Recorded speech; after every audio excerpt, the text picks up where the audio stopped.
সন্তানেরা ভাবে জীবন একটা উড়ন্ত ঘুড়ি, যত উপরে যাবে তত স্বাধীনতা।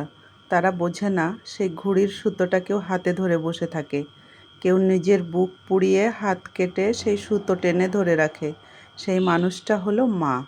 অরিত্র হাসান সেই ঘুড়ির মতোই ছিল। একদিন সাগরের দিকে ছুটে গিয়েছিল একটু আনন্দের জন্য, কিন্তু আজ টানা 7 দিন ধরে তার মা সেই সাগরের তীরে দাঁড়িয়ে শুধু একবার তার ছেলের লাশের মুখ দেখতে চায়। শুধু একবার। মা বাবার সন্তানের জন্য শুধু নিজেদের ইচ্ছেই নয়, নিজেদের অস্তিত্বও ত্যাগ করতে পারে।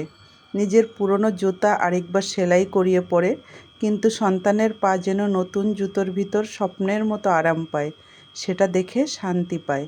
শীতকালে নিজের কম্বল অন্য পাশে সরিয়ে দেয়, শুধু এই ভেবে যে সন্তানের বুক যেন একবারও ঠান্ডায় না কেঁপে ওঠে।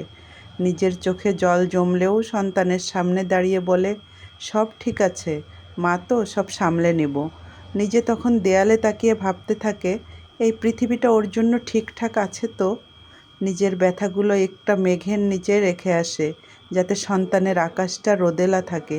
আর সেই সন্তান উতাল ঢেউয়ের দিকে গিয়ে ভাবে না, যদি আমি না ফিরি তবে আমার মা কাকে নিয়ে বাঁচবে?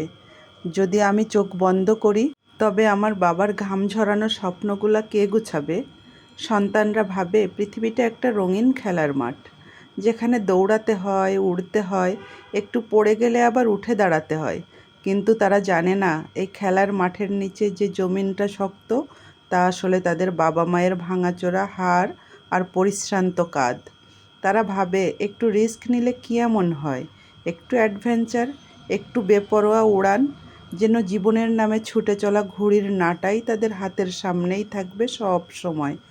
কিন্তু তারা বোঝে না, এই অ্যাডভেঞ্চার যদি শেষ হয় এক ঝটকায়, তবে বাবা মা নামের 2 পাহাড় ধসে যাবে এক নিমিষে। তারা শুধু দেখে ক্লাস, কেরিয়ার, প্রেম, ফান, সব কিছুই খুব জরুরি, কিন্তু ভাবে না, যদি কোনো দিন হঠাৎ তারা ফিরে না আসে, তবে একজোড়া চোখ সারা জীবন অপেক্ষা করে যাবে ঢেউয়ের দিকে তাকিয়ে। একটা খালি বিছানা থাকবে, যেখানে কেউ আর ঘুমাবে না, তবুও প্রতিদিন চাদর ভাঁজ করে রাখবে একজোড়া হাত। ভালোবাসায়, অভ্যাসে, তার বুক ফাটা হাহাকারে। এই পৃথিবীর সবচেয়ে বিপজ্জনক ভুলটা হলো যখন সন্তান ভাবে তাদের জীবনটা শুধুই তাদের নিজস্ব, কিন্তু না, তাদের জীবন আসলে কারো কারো পুরো অস্তিত্ব।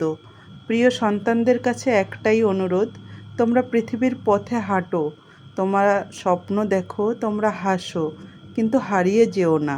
তোমরা বাঁচো, কারণ তোমাদের হারানো মানেই তোমার বাবা মায়ের বুকের ভিতর চিরদিনের সুনামি।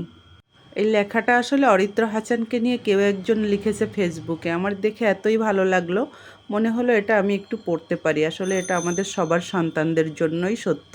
আমরা তো সন্তানদের অনেক কষ্টে বড় করি, তারা তো সেটা বুঝতেই চায় না।